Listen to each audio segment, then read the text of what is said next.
Well, good evening, New Mexico. It's not all too often that we get to tell you there is less crime in Albuquerque, but that's exactly what APD leaders say their data is showing, at least when it comes to robberies. Police leaders announced today there was a 33% drop in all forms of robbery across Albuquerque. That's from January to now, compared to the same time period from last year.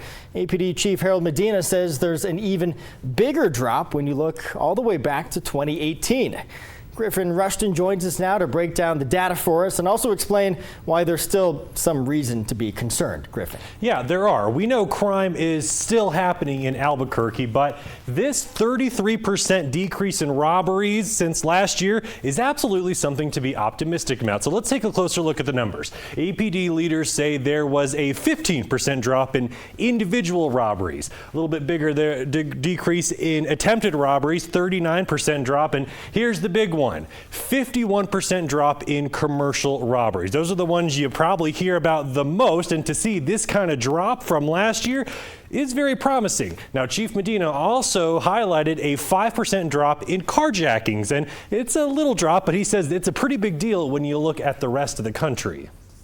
If you talk to chiefs from across the nation, the number one thing they're seeing is their robbery numbers are out of this world on carjacking. So we are doing a whole lot better than across the country in carjackings.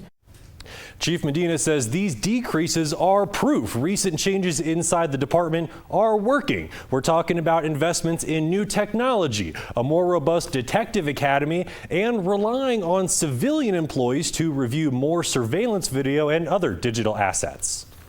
Just to give you an example of how helpful Divert's been to us this year, they've gotten video for us from over 700 cases, 82 of those which have been robbery cases. So it's been instrumental in us solving these cases.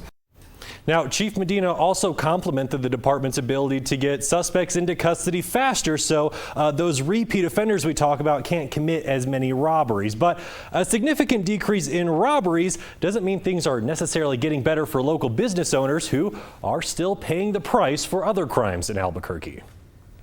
You never know when it's going to happen. You know, it could happen again next week. You know, I have no idea. Fabi Espitia is no stranger to the problems in downtown Albuquerque.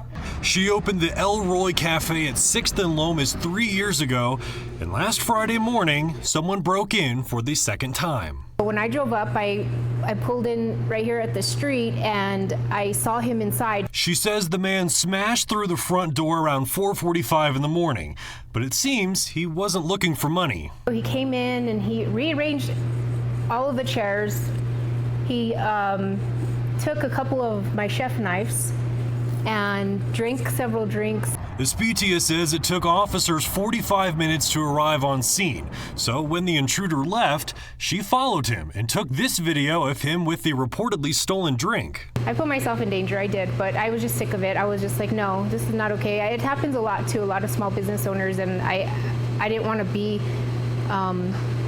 if I could help catch one, then that's what I wanted to do. Police eventually did catch the alleged intruder, 46-year-old Daniel Franco. He's facing aggravated battery and larceny charges. And while he didn't steal much, court documents say he caused at least $1,000 in damage. I don't feel like a victim at all whatsoever. I think that these people need help. There's a lot of them that need help, mental help, and so I'm hoping he gets help. Despite the damage and frustration, Espitia says she's going to move forward and hope it doesn't happen again. And we'll just take care of the issue again. You know, that's all we can do. I'm not going to let it deter me from staying in business or keep going. You know, we're just going to keep going and continue on. That's all we can do. Definitely an optimistic business owner. This is probably a good time to talk about the difference between a robbery and a burglary. So commercial robberies, the crime APD says is down 51%. Those happen when businesses are open and employees around. The incident at Espitia's business is technically a burglary since it was closed at the time. And according to APD data, the number of burglaries is actually up 15% compared to last year.